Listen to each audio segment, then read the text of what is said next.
오늘 우리에게 주신 하나님 말씀 사도행전 15장 12절에서 21절까지 말씀입니다. 사도행전 15장 12절에서 21절까지 말씀 우리 한 절씩 교독하겠습니다. 제가 먼저 읽습니다. 온 무리가 가만히 있어 바나바와 바울이 하나님께서 자기들로 말미암아 이방인 중에서 행하신 표적과 기사에 관하여 말하는 것을 듣더니 말을 마침에 야고보가 대답하여 이르되 형제들아 내 말을 들으라. 하나님이 처음으로 이방인 중에서 자기 이름을 위할 백성을 취하시려고 그들을 돌보신 것을 시므온이 말하였으니 선지자들의 말씀이 이와 일치하도다. 기록된 바 이후에 내가 돌아와서 다윗의 무너진 장막을 다시 지으며 또 그 허물어진 것을 다시 지어 일으키리니 이는 그 남은 사람들과 내 이름으로 일컬음을 받는 모든 이방인들로 주를 찾게 하려 함이라 하셨으니 즉 예로부터 이것을 알게 하시는 주의 말씀이라 함과 같으니라. 그러므로 내 의견에는 이방인 중에서 하나님께로 돌아오는 자들을 괴롭게 하지 말고 다만 우상의 더러운 것과 음행과 목매어 죽인 것과 피를 멀리하라고 편지하는 것이 옳으니 이는 예로부터 각 성에서 모세를 전하는 자가 있어 안식일마다 회당에서 그 글을 읽음이라 하더라. 아멘. 사실 요즘 제가 이제 서울신학대학 신학대학원에 가서 강의를 하잖아요. 근데 사실 이제 계약 시작돼서 강의를 하는데 이번 학기 제가 좀 주제를 가지고 하는 강의 제목 중에 하나는 이제 거버넌스, 교회 거버넌스에 관련된 겁니다. 뭐 영어를 써야 또 이제 좀 있어 보이니까 그런데요. 거버넌스라고 하는 건 소위 말하는 이제 ESG 경영의 이제 세 번째죠. 그래서 environment, 또 society 그리고 governance 이렇게 해당이 되는데요. 이건 의사결정 구조를 이야기합니다. 그러니까 이제 교회 안에서 어떤 중요한 일을 결정할 때에 어떤 사람의 이야기를 주로 듣고 또 결정하는가, 또 결정의 권위의 체계는 어떤 것이 옳은가, 이제 이런 거 가지고 함께 좀 토론하고 있거든요. 그러니까 예를 들면 이런 거예요. 우리는 소위 말해 전교인의 목소리가 중요하다 이렇게 쉽게 얘기합니다. 쉽게 얘기해요. 근데 전교인의 얘기, 그건 마치 전 국민의 목소리가 소중하다 하는 것과 같이 사실은 조금 비현실적일 수 있죠. 전교인이 물론 아주 숫자가 적다면 중요한 순간마다 전교인이 다 얘기를 들어야 되겠죠. 하지만 만약 지금 오늘 수요예배 오신 여러분들 이 정도 숫자만 돼도요 회의가 가능할까요? 우리 다 모여가지고 어떻게 하면 좋을까요? 라고 하면 각자 의견이 다른 어떤 사안이라면 회의하기 정말 쉽지 않습니다. 그럼 구역 모임에서 이번 달 우리 회식합시다. 점심 뭐 먹을까 해도 메뉴가 잘 쉽게 통합이 안 되잖아요. 이제 그런 거죠. 그래서 제가 이제 이런 아주 부담 없는 질문을 하나 드립니다. 뭐냐 하면 교회에 새벽 기도의 시간 변경안, 새벽 기도의 시간을 바꾼다라고 전제하고 그 시간을 바꾼다라고 하면 하여튼 졸다 깨가지고 지금 또 우리 교회 시간이 바뀌나 보다 생각하시면 안 되고 우리 교회는 그냥 있는데 새벽 기도 시간을 바꿀 수 있잖아요. 자, 그러면 누구의 의견을 듣고 바꿔야 할까요? 1번 전교인, 2번 새벽 기도 나오는 사람. 1번이에요, 2번이에요? 3번 장로님들, 4번 담임 목사님. 그건 빼야지. 빼고 또 저 듣기 좋으라고 또 4번이라고 하시면 안 되니까. 아마 모르긴 해도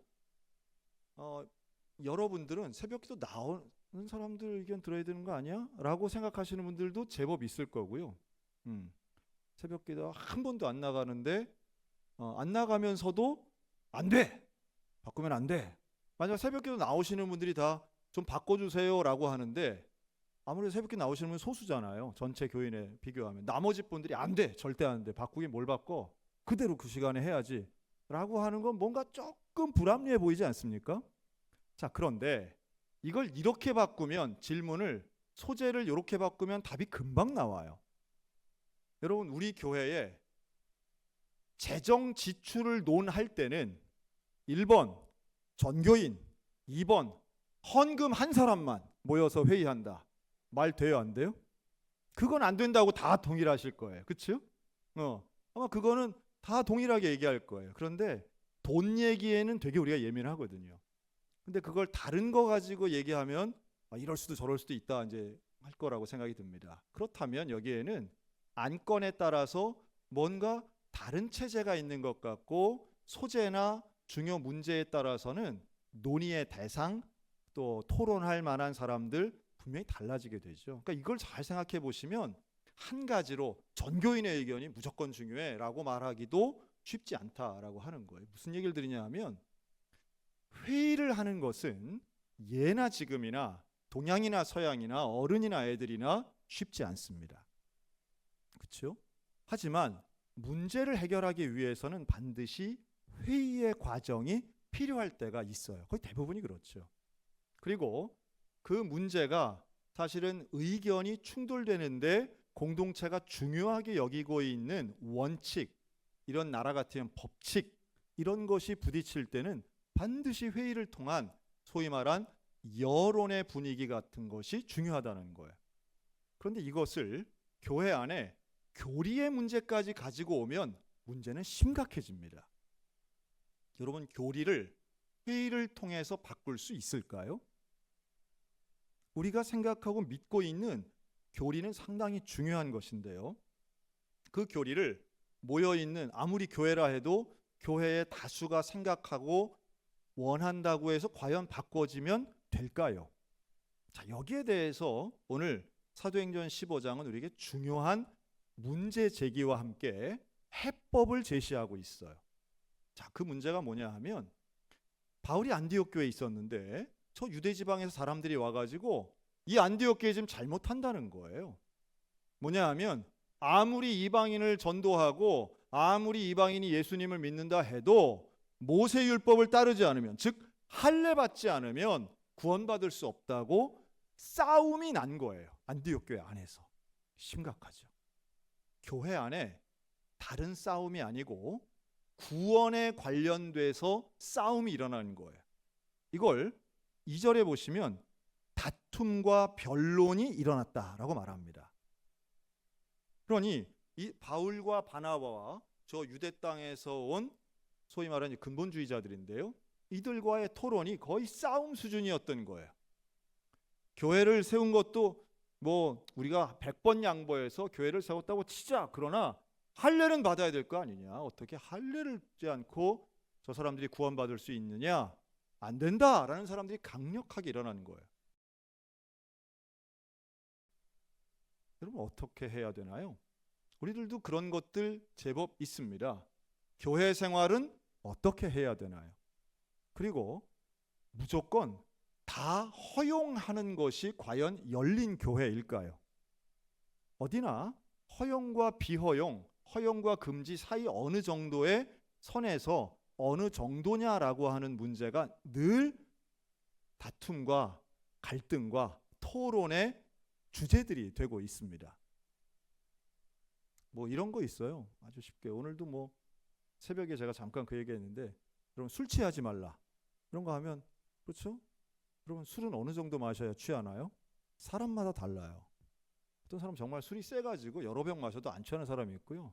어떤 사람은 뭐 한 모금만 마셔도 얼굴 빨간 사람이 있습니다. 숫자로 정할 수 없어요. 이런 것들 얼마나 많은지 몰라요. 죄를 짓느냐 혹은 거짓말을 하느냐 이런 것도요, 횟수가 중요하냐, 정도가 중요하냐, 의도가 중요하냐, 표현이 중요하냐, 이런 것에 대해서 자기 변호를 할 때는요 얼마든지 많은 이야기들을 할 수 있는 거죠. 여러분, 죄가 칼로 딱 자를 수 있는 선이 별로 없습니다. 그게 있다면 법원에서 저렇게 싸우지를 않겠죠. 마찬가지예요. 이 사람이 법을 어겼느냐 지켰느냐 그렇게 선명하지 않은 경우들이 참 많습니다. 자, 그런데 이들 가운데 지금 구원에 대한 교리가 서로 다툼이 된 거예요. 자, 이럴 때 어떻게 해야 되나요? 안디옥 교회 안에서 정말 이게 해결이 안 되는 거예요. 바울이 이야기하는데 통하지 않는 거예요. 자, 그럴 때 이들이 선택한 방법이 있습니다. 그것은 상회에 보고하는 것이었어요. 상회. 이들이 볼 때에 안디옥 교회보다 상회라고 생각하는 위쪽 공동체가 있었는데 그게 바로 예루살렘 교회였어요. 자, 우리 교회의 상회는 뭘까요? 우리 기독교 대한 성결교회 소양교회의 상회는 뭘까요? 어? 뭐라고요? 난 사람 소리하고 지금 휴대폰 소리가 막 헷갈려가지고. 네, 그렇죠. 지방회가 있습니다. 이 지방회는 현재 우리 강원 서지방회는 춘천, 화천, 인제, 양구, 철원 다 묶어서 약 50개 교회가 한 지방회를 이루고 있습니다. 여기에 보고하는 거예요. 이 지방회에 보고하는 방법이 있습니다. 교회 안에 갈등과 분란이 있을 때. 자, 여기서 또 중요한 것은요. 그러면 상회에서 문의를 받고 여기에 대해 그건 이거예요 라고 이야기를 해주면 그걸 수용하는 체제가 있어야 되는 거예요. 이해되시죠? 자, 이들은 지금까지 잘 안 해봤던, 즉 이방 땅에 있는 교회에서 예루살렘 교회로 우리의 문제가 있습니다. 이걸 좀 해결해 주세요 라고 하는 취지로 예루살렘 교회에 올려드립니다. 예루살렘 교회에서 뭐 할까요? 회의를 합니다. 회의. 그래서 결국은 회의를 통해서 결론을 내리려고 하는 거예요. 이방인에게 할례를 줘도 되는가 안 되는가, 또 혹은 할례를 안 받아도 구원받을 수 있는가 없는가. 이건 얼마나 이게 중요하고 당시에 이 예루살렘 교회 교인들이나 혹은 지도자들에게는 이게 보통 어려운 문제가 아니에요. 만약 지금 오늘날 우리 개신교가 당연하게 여기고 있는 것들을 부정한다고 생각해 보세요. 세례 안 받아도 구원받습니다. 예수 안 믿어도 구원받습니다. 이 정도의 충격이라는 거예요. 쉽지 않은 거예요. 이 쉽지 않은 것을 예루살렘 교회 교우들과 지도자들이 함께 모여서 회의를 합니다. 여러분, 회의를 참 잘해야 됩니다. 회의는 감정을 좀 많이 빼야 됩니다. 네 편 내 편이라고 하는 이런 진영 논리를 갖고 있는 사람들은 회의가 안 됩니다. 그래서 뭐 원례회를 하든 뭐 당회를 하든 어떤 모임을 해도요, 누가 발언을 하잖아요. 그러면 나 저 사람이랑 친하니까 난 저 사람 편 들어줘야지. 이러는 순간부터 사실 회의가 잘 안 되는 거예요. 이럴 수는 있겠죠. 저 사람이 지도자니까 혹은 회장이니까 혹은 이 모임의 대표니까 뭔가 이럴 수도 있고 저럴 수도 있는데 다양한 선택지 가운데 다 합법적이라면 저 사람 얘기하는 걸 좀 들어줘야, 이럴 수는 있겠죠. 물론 권위 체계에 따라서. 하지만 모두가 똑같은 수준의 발언에 있어서 네 편 내 편으로 나눠서 대화를 한다면 그건 대화도 아니고 합의를 볼 수 없는 이런 상황이 됩니다. 그래서 회의를 잘 하려면 이 안건에 대해서 증언과 제안을 객관적으로 잘 들을 수 있는 분별력이 있어야 되고, 이 회의의 결론에 예를 들어 투표를 한다라고 해도 내 개인적인 이득이나 사사로운 관계보다 이 안건이 정말로 우리 공동체에 유익한 것인가라고 하는 양심에 따라서 혹은 믿음에 따라서 잘 결정을 해야 되는 책임감이 있는 겁니다. 필요한 거죠. 참 다행스럽게도 오늘 15장을 보면 그게 정상적으로 작동한 거예요. 예루살렘 교회는. 내용이 재미없나요? 오늘? 흥미진진한가요? 네. 회의 얘기하면 다들 이렇게 조금 좀 그런 것 같아서. 근데 얼마나 이게 중요한지 몰라요. 저는 지금 제가 관심 있게 지금 보는 분야하고 오늘 15장에 나오는 이 내용의 순서들이 참 우리 예루살렘 교회 초대교회가 그렇게 비합리적으로 운영되지 않았고, 또 왜 우리가 할례 받지 않는가에 대한 그 해답을 찾을 수 있는 거예요. 우리가 왜 구약의 율법을 지금 우리가 지키지 않는가? 그 중간 어디쯤엔간 분명히 고뇌와 갈등이 있었을 거 아니에요? 그 과정인 거예요. 우리가 안식일 지키지 않고 우리가 구약의 율법 지키지 않는 게 바로 이 15장의 내용이 아주 중요한 모티브가 되는 거예요. 그리고 그때 그 사람들은 자기들이 행하고 있던 것을 과감하게 내려놓는 결단이 있었다는 거죠. 이거 너무너무 참 위대한 일들을 결단을 한 겁니다. 사람은 자기가 경험하고 자기가 행하고 있는 게 다 옳다고 생각하거든요. 관성법칙 같이. 그래서 다른 사람에게도 그걸 강요할 가능성이 상당히 높은데, 그렇지 않고 나는 했지만 너는 안 해도 돼. 이 위대한 결단을 지금 이 회의가 하는 거예요. 이 사람들 다 할례 받은 사람들이에요. 예루살렘 교인들과 지도자들은 다 할례 받았고 여기에 대한 절대성이 다 있는 사람들인데 이걸 이방 교회에 책임을 지지 않고 의무화하지 않는 것을 통과시키는 과정인 거예요. 자, 여기에 위대한 사람 두 명이 나오는데요. 자, 성경 있는 분들만 우리 5절 한번 읽겠습니다. 5절 사도행전 15장 5절 시작. 바리새파 중에 어떤 믿는 사람들이 일어나 말하되 이방인에게 할례를 행하고 모세의 율법을 지키라 명하는 것이 마땅하다 하니라. 자, 이게 뭐예요? 이게 바리새파가 교회 안에 있는 거예요. 이 사람들은 예수님을 믿는 바리새인들이에요. 그럴 수 있잖아요. 그런 사람들이 있는 거예요. 근데 이들은 역시 바리새파이면서 예수님을 믿는데 이방인에게 할례를 행하는 건 마땅하다는 거예요. 그렇죠? 이 사람들은 바울의 입장에 반대쪽에 있는 거예요. 반대쪽에. 그러니까 예루살렘 교회 안에서도 당연히 이 의견, 할례를 행해야 돼, 율법을 지켜야 돼, 이 의견이 있었던 거예요. 자, 그런데 위대한 인물 두 명이 나오는데 7절입니다. 많은 변론이 있은 후에 베드로가 일어나 말하되 형제들아 너희도 알거니와 하나님이 이방인들로 내 입에서 복음의 말씀을 들어 믿게 하시려고 오래전부터 너희 가운데 나를 택하시고 8절 또 마음을 하시는 하나님이 우리에게와 같이 그들에게도 성령을 주어 증언하시고 9절 믿음으로 그들의 마음을 깨끗이 하사 그들이나 우리나 차별하지 아니하였느니라. 차별하지 아니하였느니라. 이건 아주 정말 충격적인 이야기입니다.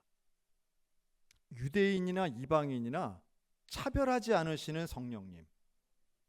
이거 당시 유대인들로서는 정말 받아들이기 어려운 이야기예요. 근데 이걸 누가 얘기했다고요? 베드로가 말합니다. 이미 베드로는 욥바의 환상을 통해서 그 하늘에서 보자기가 내려오고 정결하지 않은 걸 먹으라고 하신 하나님의 음성 들었잖아요. 그러니까 그 경험이 베드로에게는 이걸 혼란스럽긴 하지만 그 경험을 통해 그 환상의 경험을 그대로 수용한 사람이에요. 베드로는 참 위대한 사도입니다. 베드로는 자기의 경험이나 자기의 관습이나 이걸 말씀을 통해서 내려놓을 줄 알았던 사람이에요. 개혁이 얼마나 어려운지 몰라요. 개혁은요, 하나님이 원하시는 대로 가는 것인데, 그런데 내가 지금까지 수십 년간 살아온 방식을 바꿔야 된다고 하면 이거 할 수 있는 사람 그렇게 많지 않습니다. 어디나 그 거부감이 생기니까. 근데 베드로가 이걸 내려놓는 거예요. 예루살렘 교회 안에서도 바리새인들의 이 의견처럼 사실은 다수의 의견이 그래도 할례는 받아야 되지 않아? 이런 사람들 많았어요. 아마 모르긴 해도 다수결 갔으면 베드로가 졌을지 몰라요. 그런데 베드로의 말은 지도자로서 책임감이 있으면서도 확실하게 하나님의 뜻을 선포하고 있어요. 자, 여기에 두 번째, 오늘 본문이에요. 두 번째 위대한 인물이 하나 나오는데요. 그가 바로 야고보입니다. 13절이죠. 야고보가 이르되 형제들아 내 말을 들으라. 14절 하나님이 처음으로 이방인 중에서 자기 이름을 위한 백성을 취하시려고 그들을 돌보신 것을 시므온이 말하였으니 선지자들의 말씀이 이와 일치하도다. 자, 이제 야고보는 사실은 베드로의 의견에 동의하면서 여기에 놀라운 논리를 하나 세웁니다. 그게 이방인의 구원이 이미 구약에도 나온다는 거예요. 하나님의 뜻과 위배되지 않고 하나님의 율법과 예언과 일치한다. 선지자가 뭐라고 얘기했느냐 하면 그게 오늘 16절이죠. 자, 16절 다 같이 읽습니다. 시작. 이후에 내가 돌아와서 다윗의 무너진 장막을 다시 지으며 또 그 허물어진 것을 다시 지어 일으키리니. 자, 이게 아모스서에 나오는 말씀이거든요. 근데 이걸 지금 야고보가 이 아모스 9장을 인용하는 거예요. 당시 아모스서의 말씀은 누가 이 말씀은 확실히 알았는가 하면 바리새인들은 100% 알고 있는 말씀이에요. 바리새인들 이거 다 알고 있는 거예요. 그런데 다윗의 장막, 뭐 들어보신 분은 들어보셨고 모르시는 분은 모르시는. 그런데 다윗의 장막, 여러분 다윗은 장막에서 살았을까요? 왕궁에서 살았을까요? 다윗은. 똑똑한 사람들은 답을 안 하고 순진한 사람들은 얼른 뭐라고 하나 찝죠. 근데 이제 다윗은 물론 나중에 왕궁에 살긴 사는데요. 다윗의 장막에는, 다윗의 이름으로 지어진 장막엔 뭐가 있었을까요? 여기에 법궤를 모시는 겁니다. 그러니까 이 다윗의 장막은 사실은 하나님을 섬겼던 모세의 성막과 같은 역할을 하는 거예요. 나중에 이게 솔로몬이 뭘 져요? 성전을 짓죠. 성막, 장막, 성전. 그런데 이 세 개 중에 모세의 성막 얼마나 위대합니까? 레위기, 민수기는 모세의 성막의 스토리예요. 또 역사서는 대개 솔로몬이 지은 이 성전의 스토리입니다. 그럼 다윗의 장막은 기간도 얼마 길지 않고요. 사실 다윗의 장막은 그렇게 화려하거나 온전한 건물이 아닌 일종의 임시 거처였어요. 그 다윗의 장막을 지어놓고는 거기에 법궤를 모셔놓고, 야, 내가 지금 내 집보다 하나님 법궤를 모셔놓은 저게 형편없는데 안 되겠다. 그래서 성전 짓기로 한 게 다윗의 마음이거든요. 근데 결국 다윗은 못 짓고 그 아들 솔로몬이 짓잖아요. 그런데 왜 회복시켜야 될 게 모세의 성막도 아니고 솔로몬의 성전도 아닌 다윗의 장막이었을까? 왜 야고보는 이 이야기를 하고 있을까? 야고보가 듣기 좋으라고 한다면 뭐 얼마든지 성막이나 성전이 훨씬 더 중요하거든요. 그런데 왜 다윗의 장막을 이야기할까? 이게 차이가 뭘까? 우리가 이거 알아야 되거든요.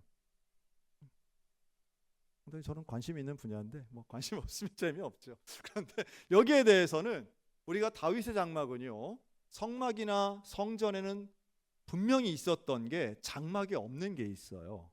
그게 뭐냐 하면 그렇죠, 지성소를 했던 이 회막입니다. 그러니까 성소와 지성소의 가림막, 또 이 성소에 들어갔을 때 처음으로 휘장이죠. 회막이 아니라 휘장이 없었습니다. 다윗의 장막에는 휘장이 없었어요. 그러니까 그냥 통으로 된 거예요. 임시 거처니까. 성전에는 지성소가 안에 있었어요. 아무나 못 들어가죠. 그런데 다윗의 장막은 그게 아니었어요. 임시 거처였기 때문에 사실은 대제사장이 아니어도 들어갈 수 있었던 거죠. 그래서 이걸 회복시키자고 하는 이야기는 모두에게 열려 있었던 다윗의 장막처럼 우리 지금 예루살렘 교회도 또 다른 이방 땅에 있는 교회들도 이방인도 들어올 수 있는 곳이 돼야 된다는 취지예요.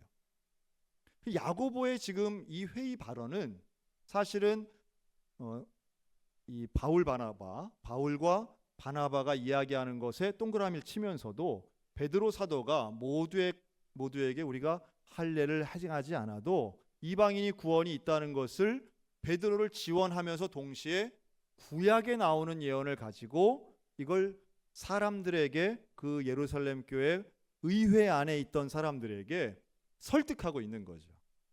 분명히 효과적이었을 거라고 저는 봅니다. 하지만 무조건 그러면 할례 없고 나른 거 없이 그냥 들어오기만 하면 다 되느냐? 그건 아니다.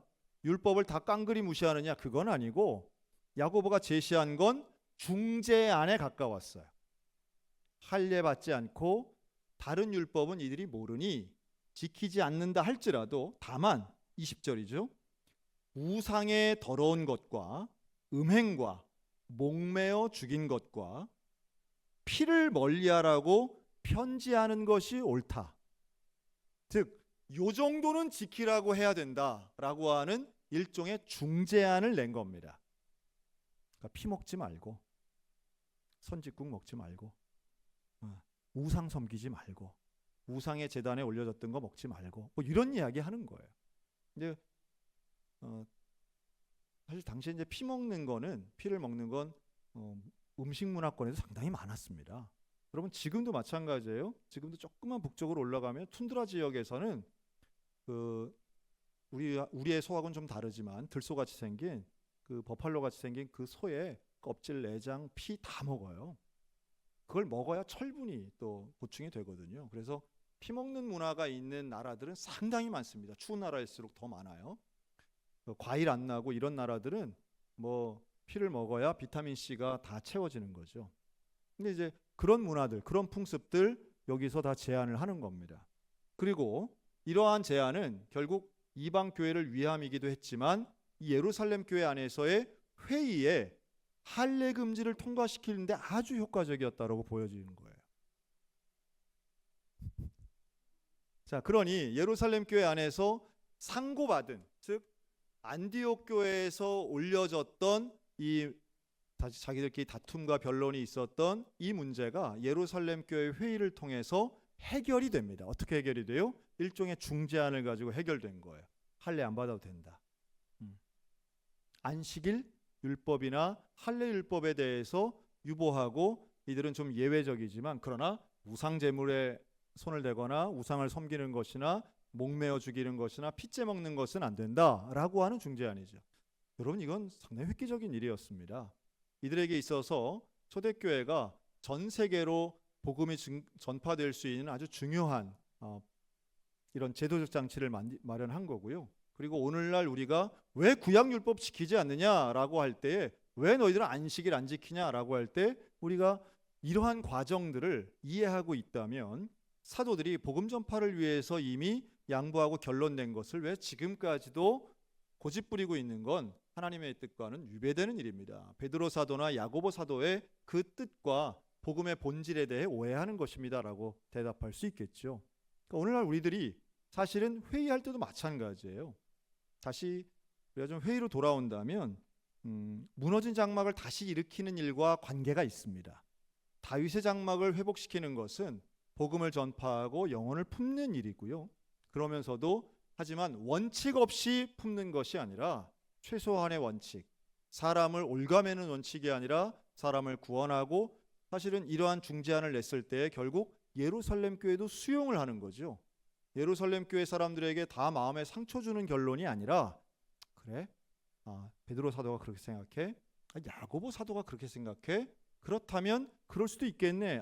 다윗의 장막의 개념이 여기에 차용된다고? 그렇게 적용할 수 있다고? 그러면 우리도 받아들일 수 있겠네. 여러분 여기도 참 위대한 거예요. 지도자의 말을 수용하는 이 팔로워들, 이 회원들이 있다는 것도 회의의 성공의 중요한 요소입니다. 결국 왼쪽과 오른쪽이 치열하게 공방을 할 때 누군가 권위 있는 사람이 그러지 말고 왼쪽으로 조금 더 가서 우리 요 정도에서 합시다라고 할 때에 말도 안 되는 1cm도 못 갑니다라고 하면 그 누가 합의를 하겠습니까? 하지만 그때에 양쪽으로부터 신뢰를 받는 이런 권위자의 말과 설득이 통하는 회의가 건강한 회의라고 하는 거예요. 우리 교회의 모든 회의 안에는 바로 이러한 양보와 합의 그리고 그 회의의 지도자가 되는 권위자가 되는 말에 순복하는 이런 은혜가 있기를 주의 이름으로 권면합니다. 이런 교회들이 온전한 교회가 되는 거죠. 모든 국민은 평등하다. 너도 한 표 나도 한 표. 난 1cm도 양보 못한다. 이렇게 되면 사실은 회의 자체가 목적이 되어서 더 어려운 순간으로 이제 가게 될 수 있겠죠. 예루살렘 교회의 회의의 결과 결국 안디옥 교회는 선교하는 교회가 되고요. 초대교회는 모두 이방인 선교에 더욱 박차를 가하게 됩니다. 그리고 이 모든 일의 핵심 단어로 쓰였던 다윗의 장막은 오늘날 우리들에게도 동일하게 적용될 수 있습니다. 저는 오히려 이 다윗의 장막 설교를 준비하면서 우리 소양 스타리버에 지금 마련되어 있는 저 전도 부스가 우리 소양교회의 장막이라고 생각이 좀 들더라고요. 소양의 장막. 그래서 소양교회 장막을 회복하라. 소장복. 소장복. 그래서 우리 소양교회 장막이 회복된다라고 하는 건 결국은 뭐 예수를 알지 못하고 교회를 알지 못하는 사람들도 품을 수 있는 곳이고, 그래 똑같은 마음 가지고 제가 보니까 어떤 권사님은 아침 일찍부터 나와서 거기 하루 종일 계시더라고요. 너무 감사하죠. 그냥 뭐 퇴근해서 오시는 분들도 참 많고, 와서 어떻게든 이곳을 통해서 한 영혼이 변화되게 해달라고. 뭐 하여튼 제가 요새 아주 새롭게 봅니다. 우리 교회 집사님 권사님들이 이런 사람들이었구나. 원래는 이런 뜨거운 복음의 열정들이 있는 사람들이구나. 여러분, 뜨거운 사람들끼리 만나면 어떻게 되는지 아세요? 이 뜨겁게 이제 사랑하다가 뜨겁게 싸우다가 이제 이렇게 되는데, 근데 이 뜨거운 열정들이 함께 폭발하게 되면 같이 좀 위대한 일들을 하게 됩니다. 어제도 그 젊은 그 권사님인데 그러시더라고요. 자기 여기 오는 게 너무 재밌다는 거예요. 여기 와서 이렇게 퇴근해서 그 저녁에 와가지고도 하는 말씀이 전도가 너무 재밌다는 거예요. 오늘 전도 특공대들도 오늘 낮에 모여가지고 하시는 게 전도가 너무 재밌다는 거예요. 여러분, 전도의 즐거움을 좀 경험하고 깨닫는 우리 교회가 됐으면 좋겠어요.